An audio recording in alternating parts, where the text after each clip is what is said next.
Hello' guys, আমি সকলোৱে জানো যে আমি আজিকালি ঘৰত যি বিদ্যুৎ শক্তি বিজুলী শক্তি ব্যৱহাৰ কৰোঁ সেইটো পানীৰ দ্বাৰা উৎপন্ন কৰা হয়। কিন্তু পানীৰ দ্বাৰা একচুৱেলি বিদ্যুৎ কি পদ্ধতিৰে কেনেকৈ উৎপন্ন কৰা হয় সেইটো আমি আজিৰ ভিডিঅ'ত ভালদৰে জানিম। তো guys, I am Alam and you are ৱাচিং চায়েন্স লাভাৰ ইউটিউব চেনেল।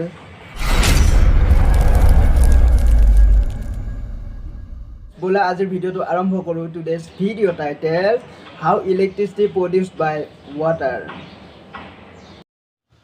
তো গাইজ, আমি সকলোৱে জানো যে ইলেক্ট্ৰিচিটি আজিকালি আমাৰ জীৱনৰ এটা মহত্বপূৰ্ণ অংগ হয়। ইয়াৰ অবিহনে আজিকালি জীৱনৰ কল্পনা কৰাটো অসম্ভৱ। আজিকালি সকলোতে ইলেক্ট্ৰিচিটিৰ প্ৰয়োগ দিনে দিনে বাঢ়ি আছে। যদি অলপ সময়ৰ কাৰণে ইলেক্ট্ৰিচিটি গুচি যায় তেনেহ'লে বহুত ডাঙৰ প্ৰব্লেম হৈ যায়। আৰু আজিৰ আধুনিক যুগত ইলেক্ট্ৰিচিটি মানুহৰ জীৱনৰ বহুত ডাঙৰ প্ৰয়োজনীয় অংগ হৈ পৰিছে।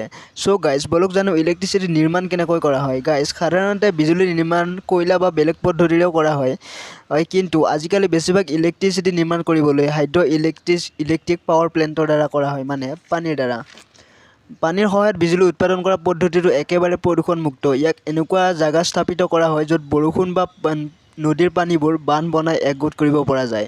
তাৰপিছত এই ইলেক্ট্ৰিক পাৱাৰ প্লেণ্টত পানীবোৰ বান্ধ বনাই একগোট কৰি লৈ ওখ স্থানৰ পৰা তলত লাগি থকা টাৰবাইনৰ ওপৰত পেলোৱা হয়। তাৰপিছত টাৰবাইন জোৰেৰে ঘূৰিব ধৰে। টাৰবাইন ঘূৰাৰ ফলত টাৰবাইনত থকা জেনেৰেটৰে বিদ্যুৎ উৎপন্ন কৰে। গাইজ, যদি তোমালোকে বুজি পোৱা নাই তেনেহ'লে তোমালোকক সহজ ভাষাত বুজাই দিছোঁ। তোমালোকে নিশ্চয় সৰু সৰু মটৰ দেখিছা। যদি আমি কেনেবাকৈ মটৰটো ঘূৰাব পাৰোঁ তেতিয়া মটৰটোৱে বিদ্যুৎ উৎপন্ন কৰে, যাৰ ফলত মটৰত যদি আমি সৰু লাইট বাল্ব যদি কানেক্ট কৰি দিওঁ, ই মটৰ যেতিয়ালৈকে ঘূৰি থাকিব তেতিয়ালৈকে জ্বলি থাকিব।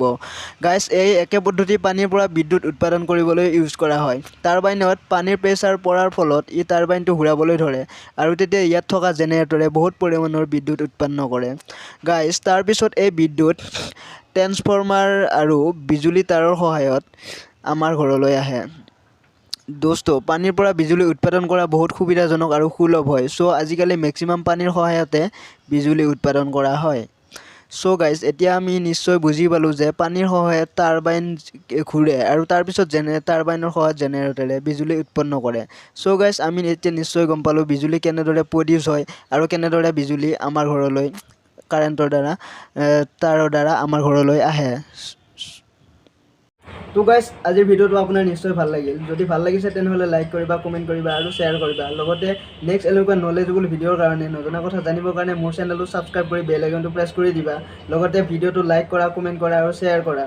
ঠিক আছে দোস্ত, আজিৰ কাৰণে বাই বাই।